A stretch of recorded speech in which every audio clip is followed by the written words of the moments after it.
Hi, I'm Anthony Rena, and this is Strength Coach TV. Today we are in Scarsdale, New York at Empower Studios here with Joe Bonyai. Joe, thanks for coming on today. Anthony. All right, well, when I first started Strength Coach TV, I had Joe in mind right away, and really it's not just because he's a nice guy, but because he has I love the model that, that he has here, and it's one that I use as well, and I think it's really the best way to get into this business or to start your own studio and to really, kind of get your feet wet. And we're going to talk more about that later in a minute, but what Joe, the model here was established physical therapy clinic. This place has been here for what, 20 years, right? Renato Grammatica is the owner, and he's a real popular guy. I know because I've worked with some of his clients. I'm right down the street, about a few miles away in White Plains, and coming into a successful facility takes some of the risk out of it. Now, we're going to talk a little bit more about, it's not all easy, like you're not going to get all the clients off of the beds and coming right to you, but at least there is some built-in business already. So what we're going to do is we're going to get a tour, and then we're going to talk to Joe about some of the challenges, and he's expanding. So this is really part one of Empower, of the Empower series. We're going to go part one today. We're going to see this, and then this winter we're going to come back when Joe's finished with the facility, right up the street, or really in the same shopping complex, and then we're going to take a look at that. So we're going to get a tour from Joe right now.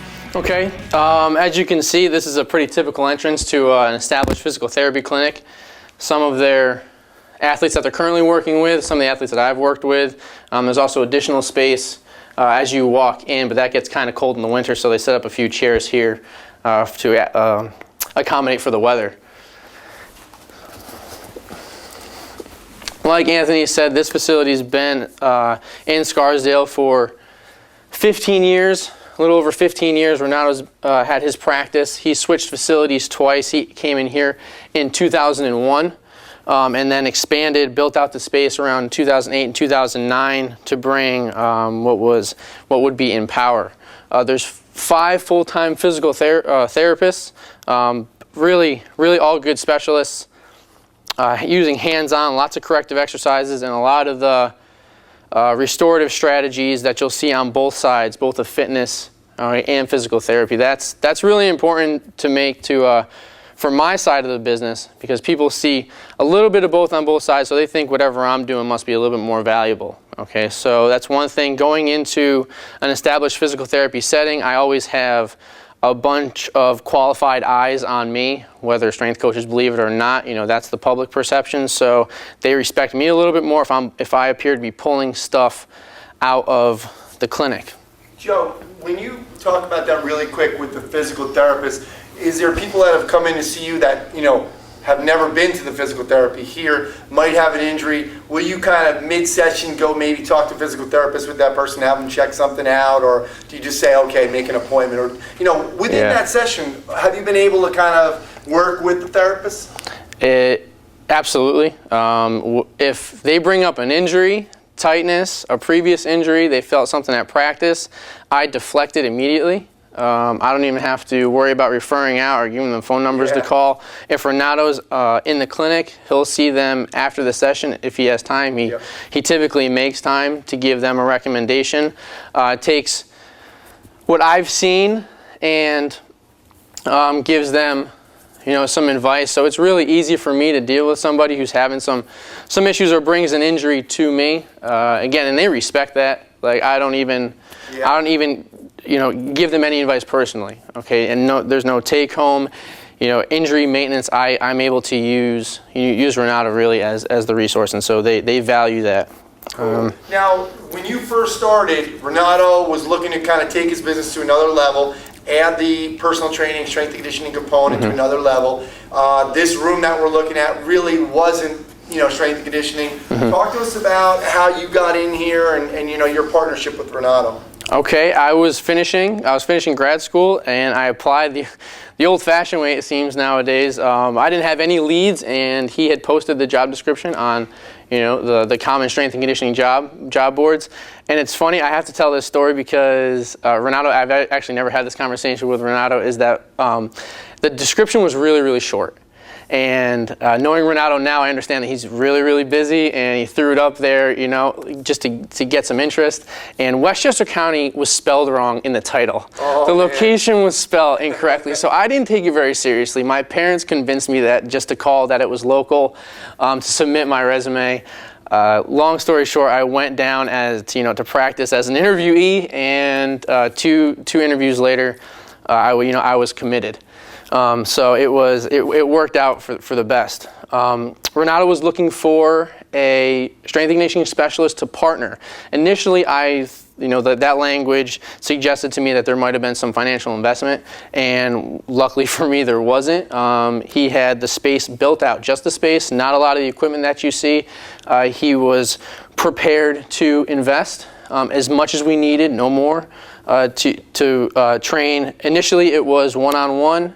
And initially, it was only young competitive athletes. We adjusted that slightly. We opened it up to private pairs. Okay, we train up to 2 people at a time, which I think is a great balance and a great agreement. The direction of the field is more semi-private. We couldn't go 4 to 6 kids in our space, one-on-one right now. I think the kids value the pairs, the teammates, we call them teammates, the teamwork. It drops the price down below the competitive price point in the area for a personal trainer. The sessions are a little bit longer than most 1-hour, personal trainers in the area. So it is different. Realizing that in this area specifically, a lot of the kids are away at camp in the summer, whether it be with families, whether it be sleepaway camp, especially the younger high school kids just getting into high school. We've had to adjust our model. We brought in adults, athletic adults specifically, try to market and position ourselves for runners, skiers, golfers. And that is, most of my adult clients are coming out of physical therapy specifically. I'm not really reaching out in the community to position myself as an adult specialist, but it works in this setting.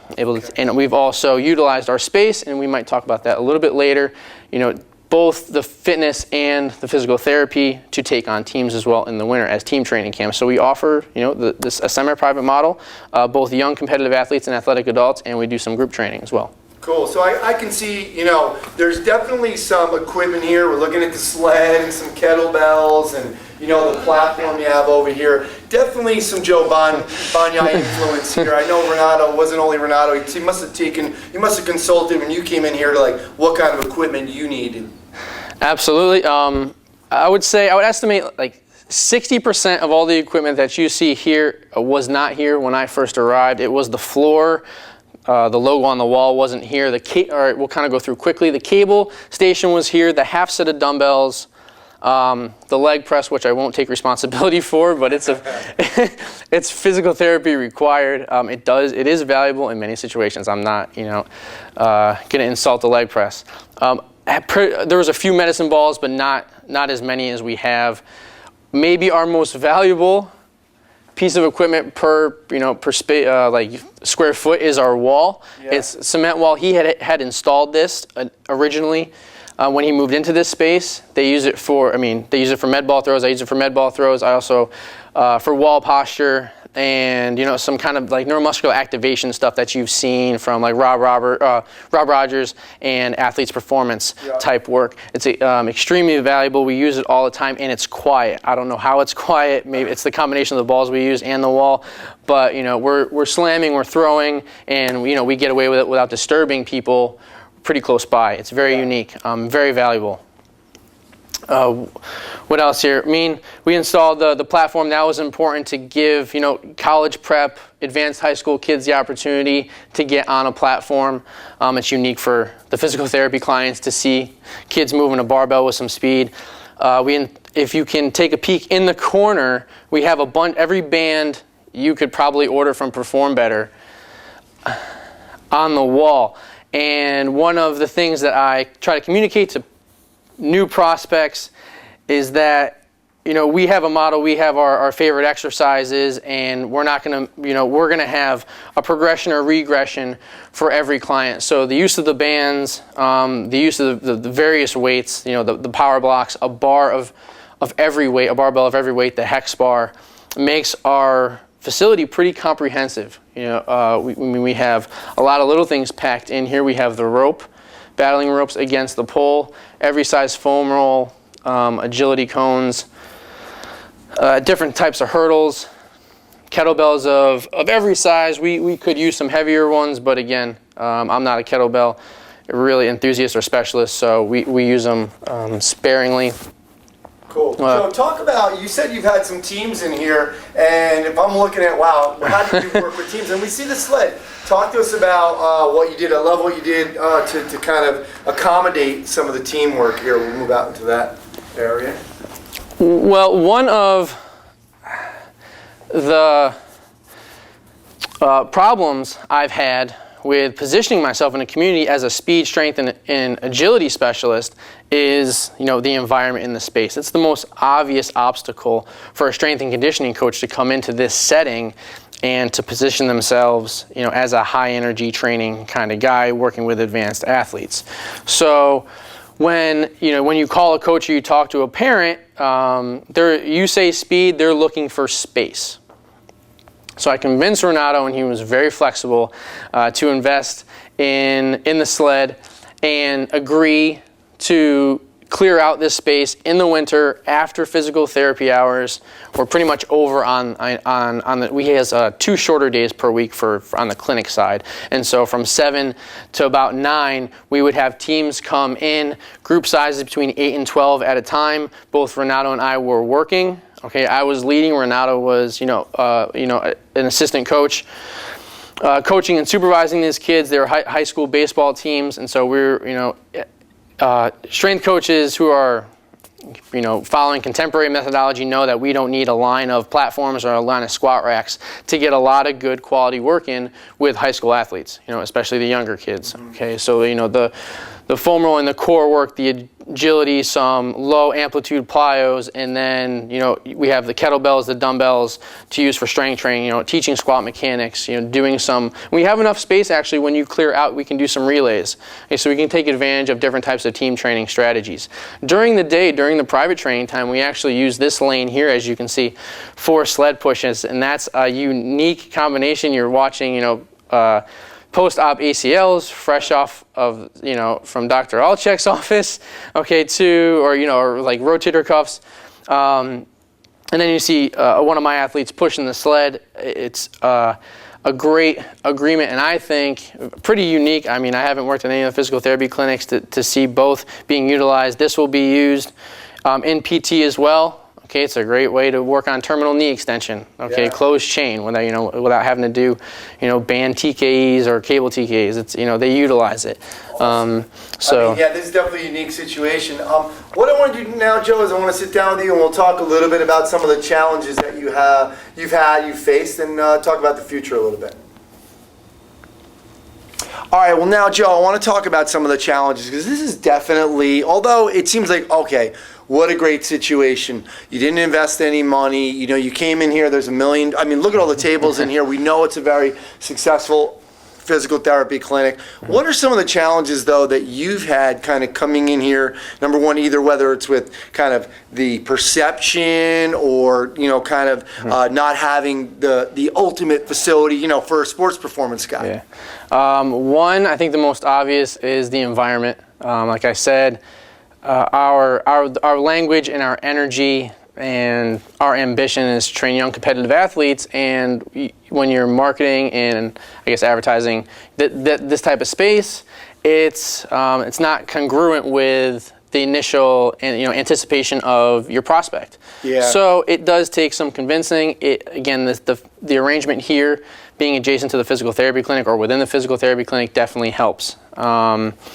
Also, I like that you're preparing me with the types of people in this area. It is a very affluent area. Okay, I'm in another business, so it seems like it should be very easy.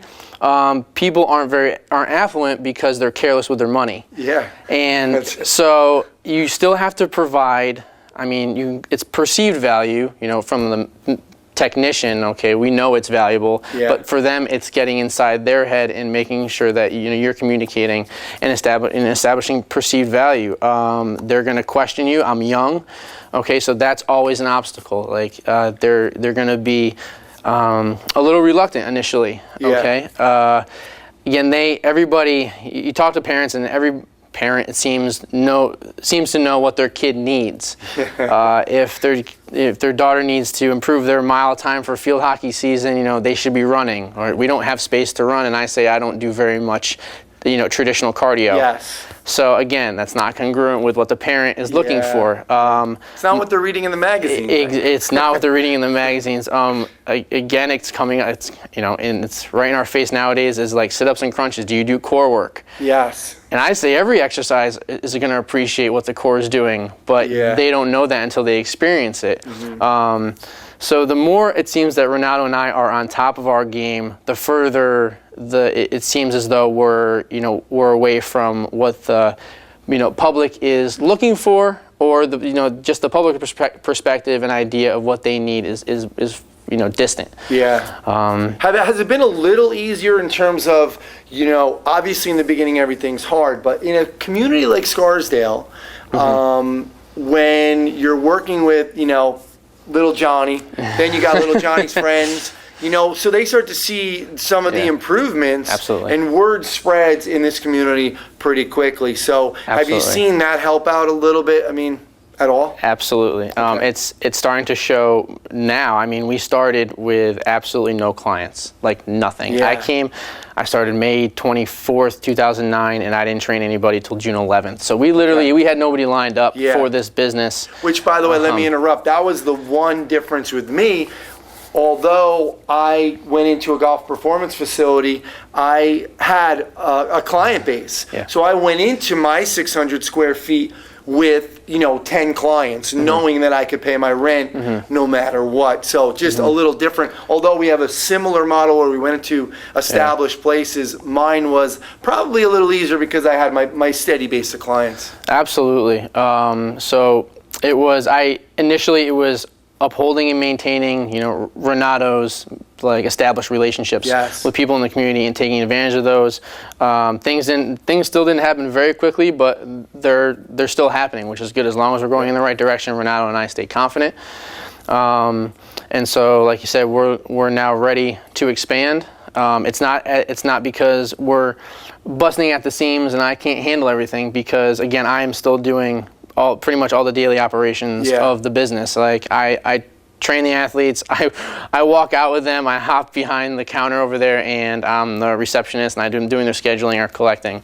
So we're still running things in a very rudimentary way as a startup, but as we move and as we expand, we're trying to make position ourselves and make the best decisions possible. And we now realize that the business side of things is more important, and it's tough for Renato and I, because we're both technicians. I'm young, I'm trying to put in my time, to establish myself as a professional, to learn, but it's the business side of things that grow, pay my bills. So it's the reality of it. And talk to me about the expansion. You're going in the same shopping center, 3,300 square feet, 3,200 square feet. You're going to be able to get the turf that, everybody wants. Now, are you still going to run this, or you're just going to kind of go over there, move your operation there, and Renato maybe can get somebody else to come in here? The plan is to take advantage of both spaces.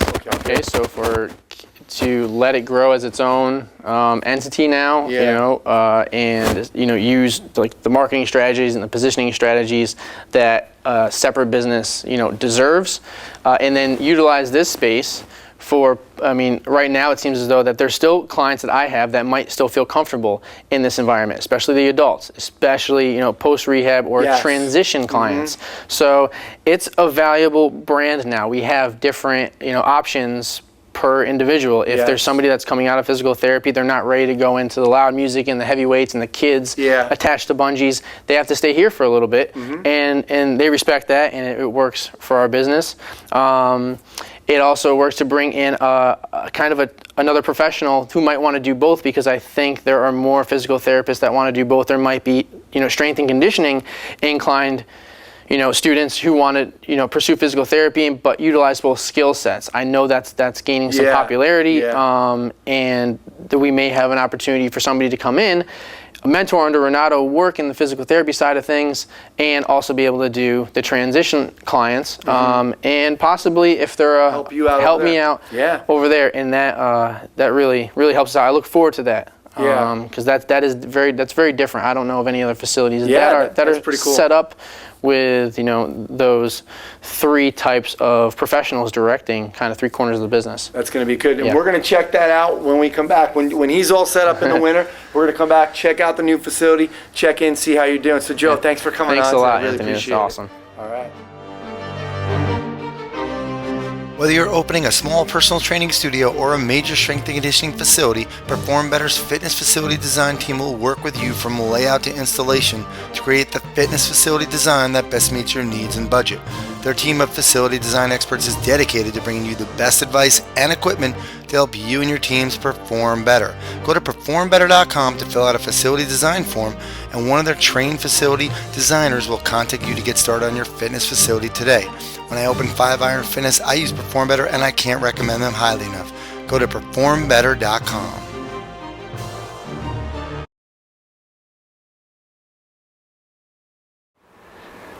Hey guys, how's it going? It's TJ Lopez checking in from Major League Strength up here in White Plains, New York.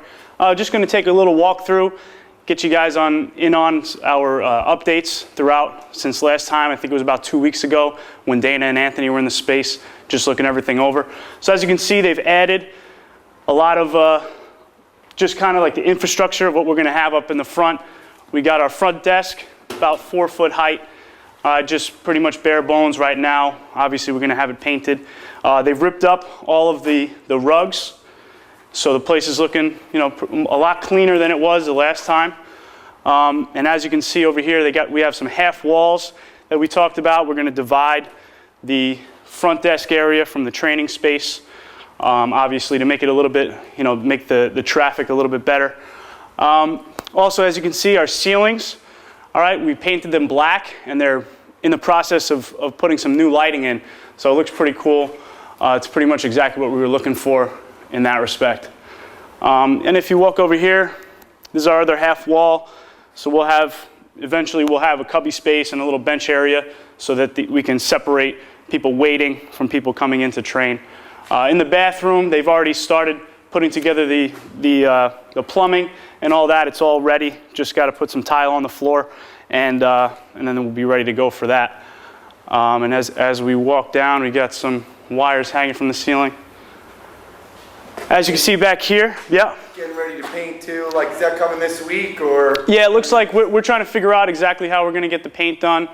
We want to get it so it's 3-tone. We're going to have red on the bottom, a black stripe going across, so we can put some quotes and things like that. And then we're going to have a dark gray going up to the ceiling. Cool. So they should be ready. That should be about ready for about next week. Hopefully, they'll be almost done with that. Then, we got some closet space and a little extra training office. And then as you can see back here, they've cut out a little space for a window. That's where we're going to have our athletic training room. Is going to be in that kind of open hallway area right there. They gave us a little cutout. So they helped us out, put a new drop ceiling in here to clean it up. And they also did the same in the office over here, new drop ceiling. In the old 5 Iron Fitness. There we go. Anthony's old digs right there. Cleaned it up a little bit. Cool, and the same thing in the other room, TJ? Yeah, same. That's the training room back there. Yeah, right? pretty much, yeah. What we're standing in right here is going to be where we'll have a little bit of an assessment area. We'll have some training tables, and in the back we'll use it more of a massage room. So, things are coming along, and hopefully when we check back again in about a week or so, we should have a lot more done, and really looking forward to the process. All right. Thanks, TJ. Thank you.